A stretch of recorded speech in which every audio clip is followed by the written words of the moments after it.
Irrigation మంత్రి గారు మాట్లాడతారు, ఓ 9,000 కోట్లు ఖర్చు పెట్టిండంట. ఏడ ఖర్చు పెట్టినావా? 30 మందను తీసినావా? చిన్న ఒక జేసీబీ అనే పని చేసిందా? ఏం పని చేసింది చెప్పు?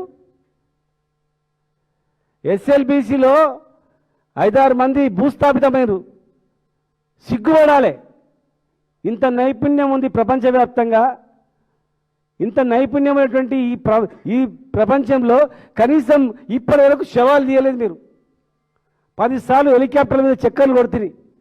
విందులు, వినోదాలు, చేపల కూరలు, వంటకాలు, ఒక టూరిజం స్పాట్ లాగా తిరిగి వస్తుంది.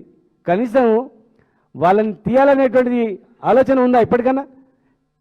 సిగ్గుపడాలి అసలు. యాక్చువల్గా 7,000 కోట్లు ఖర్చు పెట్టి ఎవడు నమ్ముతాడు? పోదాంపా, రేపు పోదాంపా, మేము అందరం వస్తాం, పోదాంపా, చూపిద్దుపా. 7,000 కోట్ల ఖర్చు ఏం చేసినావు? ఏం పని చేసినావు? చూపించండి. ఎవరికి ఇచ్చినావు బిల్లు? ఏం పని చేసిండు? ఎప్పుడు పని చేసిండు?